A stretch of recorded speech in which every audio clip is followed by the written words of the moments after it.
Hello students, कैसे हो आप सब। आई होप आप सब बिल्कुल अच्छे होंगे। So welcome back to debit credit classes with सरिता।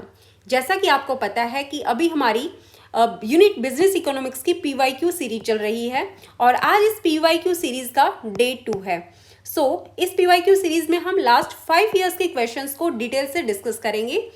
और अगर आपकी डे 1 वाली वीडियो मिस हो गई है तो आप चैनल पे जाके प्लेलिस्ट चेक कर सकते हैं। प्लेलिस्ट का नाम है UGC NET बिजनेस इकोनॉमिक्स। और अगर चैनल पे नए हैं तो चैनल को जरूर सब्सक्राइब कर लें ताकि कमिंग वीडियोस का अपडेट आपको टाइमली मिल सके। तो चलिए स्टार्ट करते हैं क्वेश्चन नंबर 11 से। Under which of the following situations economies of scale exist to the potentials and persist. तो क्वेश्चन में आपसे पूछा है कि जो इकोनॉमीज ऑफ स्केल है वो कब एग्जिस्ट करती है, कब होता है इकोनॉमीज ऑफ स्केल। सबसे पहले हम समझेंगे कि इकोनॉमीज ऑफ स्केल का क्या मतलब है। तो इकोनॉमीज ऑफ स्केल का मतलब होता है जैसे जैसे हम प्रोडक्शन बढ़ाते हैं वैसे वैसे कॉस्ट पर यूनिट कम होती चली जाती है।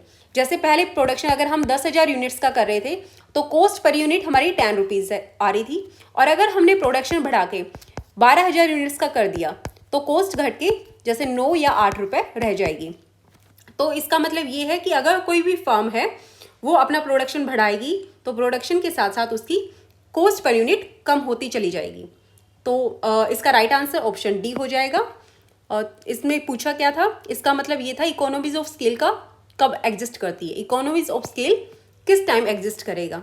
तो when long run cost of producing a unit falls as the output increases. तो जैसे जैसे आउटपुट बढ़ेगा वैसे वैसे कॉस्ट पर यूनिट फॉल होती चली जाएगी, कम होती चली जाएगी। नेक्स्ट क्वेश्चन है maximisation of firms growth rate subject to managerial and financial constraints as one of the important alternative objectives of large business corporation was pleaded by. तो question में आपसे पूछा है कि जो maximisation of firm growth rate ये concept जो है वो किसने दिया था।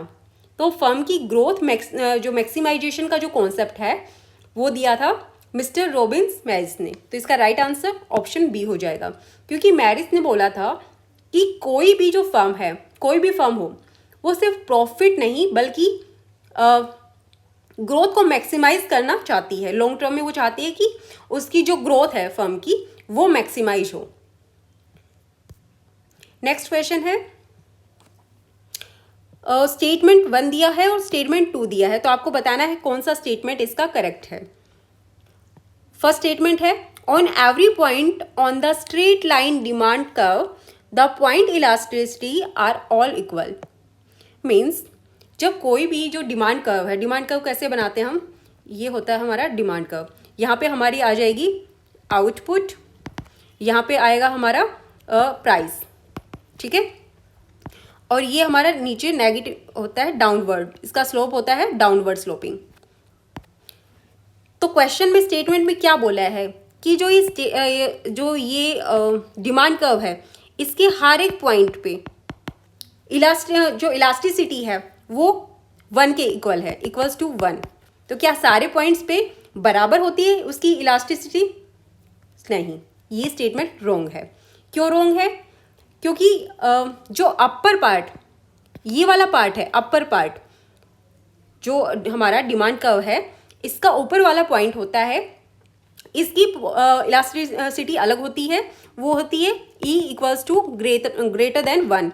और जो मिडल में इसकी इलास्टिसिटी होती है E इक्वल्स टू 1, और लोअर पॉइंट पे होती है E लेस देन 1। ये ऐसे होता है, तो सारे पॉइंट्स पे इक्वल नहीं होती, तो ये स्टेटमेंट बिल्कुल रॉन्ग है। नेक्स्ट स्टेटमेंट में बताया है on every point on the rectangular hyperbola shape demand curve the point elasticities are equal.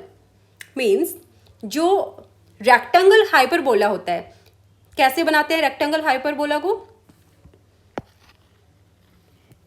वो ऐसे होता है कर्वी शेप में, ठीक है, ये स्ट्रेट था, ये इसकी शेप कर्व है। तो इसमें इस पे सारे पॉइंट्स इक्वल नहीं होते, नोट इक्वल्स टू वन।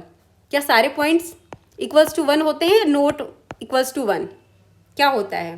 तो जो डायग्राम होता है रेक्टेंगल हाइपरबोला, इसमें हर एक पॉइंट पे जो इलास्टिसिटी है वो एक के बराबर होती है, वन होती है, इक्वल्स टू वन। तो इसमें हर पॉइंट पर डिफरेंट नहीं होती, इक्वल्स टू वन होती है। तो ये स्टेटमेंट भी आपका रॉन्ग है। तो राइट आंसर इसका बी हो जाएगा, both the statements are not correct. Next question है, असर्शन दिया हुआ है और रीजन दिया हुआ है। असर्शन आपके पास है, in the case of short run cost behaviour MC curves intersect AC curve at its minimum, और इसका रीजन दिया हुआ है, while AC continue to decrease MC begins to rise when AC is at its minimum or it equals to MC at the point of intersection। तो इसमें आपको दो statement दिए हैं, फर्स्ट आपको असर्शन दिया है, दूसरा आपको रीजन दिया है। असर्शन में आपको दिया है कि जब AC कर्व, पहले हम कर्व को बना लेते हैं ताकि आपको अच्छे से समझ आए। ये कोस्ट कर्व होता है AC, दोनों यू शेप में होते हैं।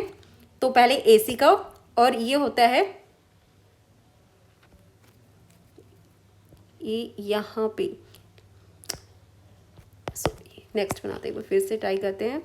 ये आपका AC कर्व हो गया। जो MC कर्व है वो AC कर्व के लोवेस्ट पॉइंट से जाता है, जहाँ पे AC कर्व का लोवेस्ट पॉइंट होगा वहाँ MC कर्व उस पर इंटरसेक्ट करता है। तो ये होता है, ऐसे होता है कर्व। तो ये स्टेटमेंट बिल्कुल सही है असर्शन, क्योंकि वैसे तो बहुत स्टेटमेंट सही है, क्योंकि जब भी ये MC कर्व है ये हमेशा AC कर्व को उसके लोवेस्ट पॉइंट पे ही कट करता है। तो पहले हम इसका जो MC कर्व और जो AC कर्व है इन दोनों का रिलेशनशिप समझते हैं कि इनके बीच में कैसा रिलेशन होता है। तो सबसे पहले जब AC कर्व और MC कर्व फॉल्स करते हैं, जब दोनों गिर रहे होते हैं, तो उस टाइम क्या होगा कि AC कर्व अब MC कर्व से ज़्यादा होता है। तो फर्स्ट पॉइंट क्या है कि जब बोथ डाउन स्लोपिंग होता है, जब दोनों गिर रहे होते हैं, तो जब दोनों गिरते हैं तो AC ज़्यादा होता है किससे? MC कर्व से। देखो AC कर्व ज़्यादा है ना, दोनों गिर रहे हैं तो AC ज़्यादा है MC कर्व से। और जब दोनों बढ़ रहे होते हैं, देखो अपवर्ड स्लोपिंग, दोनों बढ़ रहे हैं, तो MC कर्व ज़्यादा होता है AC कर्व से, MC कर्व ज़्यादा है AC से। अब एक फैक्ट देखो, स्पेशल पॉइंट होता है, जब AC कर्व का मिनिमम होता है वहाँ पे MC कर्व उसको काटता है, इंटरसेक्ट करता है। तो यही क्वेश्चन में दिया था कि जब AC कर्व मिनिमम होगा वहाँ MC इक्वल्स टू AC, जहाँ AC कर्व मिनिमम है वहाँ MC equals to AC curve हो जाएगा। ठीक है, तो समझ आ गया ये आपको? तो इसका ऑप्शन ए हो जाएगा, both A and R true and R is the correct explanation of A। बिल्कुल सही दिया है ये। नेक्स्ट क्वेश्चन है, arrange the following products in the increasing order of price elasticity. तो आपको कुछ प्रोडक्ट्स दिए हैं, तो आपको बताना है, आपको इनको इंक्रीजिंग ऑर्डर में लगाना है कि सबसे पहले तो सबसे कम जो इलास्टिसिटी होती है उसकी वो प्रोडक्ट आएगा, उसके बाद ऐसे इंक्रीजिंग ऑर्डर में लग जाएंगे। मतलब लीस्ट इलास्टिसिटी सबसे पहले, उसके बाद मोस्ट इलास्टिसिटी ऑर्डर में आ जाएगा। तो देखो सबसे पहले हम समझते हैं कि लो जो इलास्टिसिटी होते हैं गुड्स वो कैसे होते हैं, लो इलास्टिसिटी वाले। तो ये गुड्स क्या होते हैं?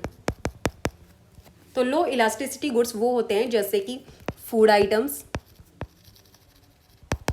और मेडिसिन्स, पेट्रोल, डीजल, ये आपके इसमें आ जाएंगे।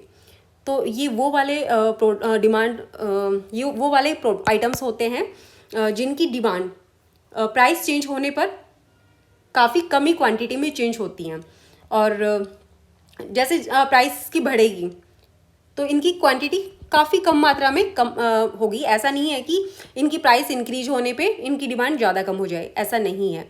और इसके पीछे का रीज़न ये है क्योंकि ये नेसेसिटी वाले गुड्स होते हैं, इनकी ज़रूरत होती है, इनके बिना हम सर्वाइव नहीं कर सकते।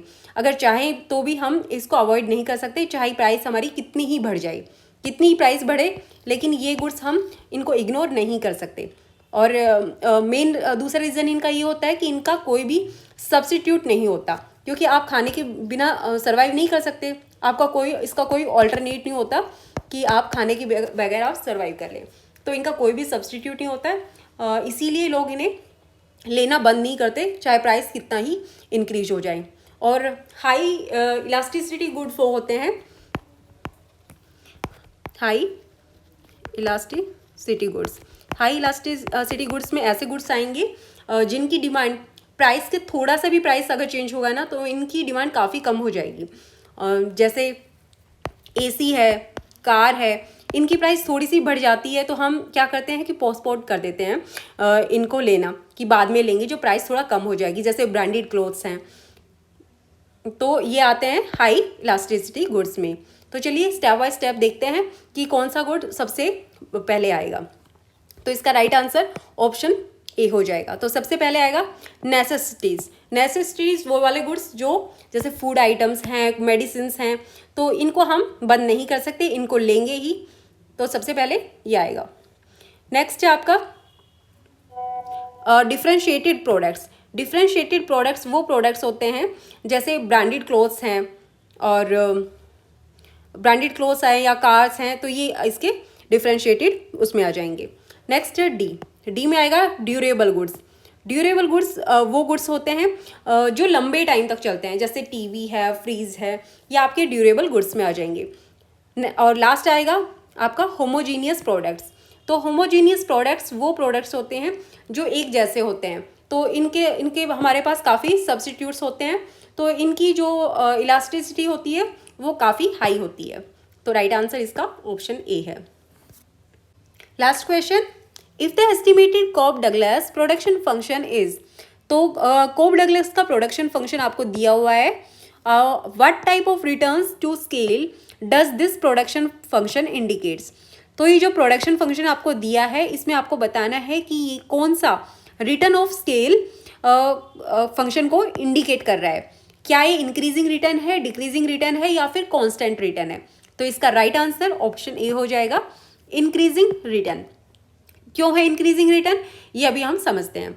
जो कोप डगलस फंक्शन है इसका फॉर्मूला होता है Q इक्वल्स टू ए के इसकी पावर ए और L इसकी पावर B। ये कोप डगलस का प्रोडक्शन फंक्शन का फॉर्मूला है। सो इस फॉर्मूले का मतलब है आउटपुट Q हमें तब मिलेगा जब हम कैपिटल K और लेबर L यूज़ करते हैं। सो अब इसका रूल याद करना पड़ेगा आपको कि जो इसकी पावर दे रखी है ना A और B, देखो दोबारा लिखती हूँ मैं, A K इसकी पावर A, L इसकी पावर B। तो इनकी जो पावर्स दे रखी हैं आपको, तो इन पावर्स को आपको ऐड करना है। जैसे A और B लिखे हैं तो A प्लस B ऐसे करना है, A plus B equals to 1। अगर ये इसके बराबर आया, A और B का टोटल 1 के बराबर है, इसका मतलब है आपका कांस्टेंट रिटर्न। और अगर आपका A प्लस B 1 से ज़्यादा है, इसका मतलब है इंक्रीजिंग रिटर्न।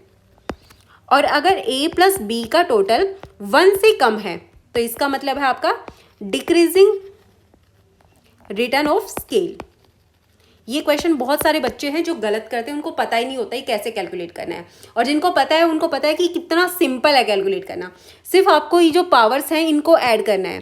तो क्वेश्चन में आपको पावर A और प्लस B कितना है, 0.6 प्लस 0.8, तो इसका टोटल कितना हो जाएगा, 0.6 प्लस 0.8 हो जाएगा आपका 1.4। तो ये ग्रेटर देन है 1 है, ग्रेटर देन 1, इसका मतलब क्या है, इंक्रीजिंग रिटर्न ऑफ स्केल। तो इसका राइट आंसर ऑप्शन ए है। और ये वाला क्वेश्चन एग्जाम में मोस्टली बहुत बार रिपीट होता है, ये आता ही है एग्जाम में, तो इस क्वेश्चन को ध्यान से करना। सो आज के लिए इतना ही, बाकी क्वेश्चंस हम नेक्स्ट क्लास में कंटिन्यू करेंगे। और अगर आपको वीडियो पसंद आई है तो प्लीज़ लाइक ज़रूर करें, और जिसने चैनल अभी तक सब्सक्राइब नहीं किया है तो चैनल सब्सक्राइब कर लें। So thank you so much, मिलते हैं नेक्स्ट क्लास में।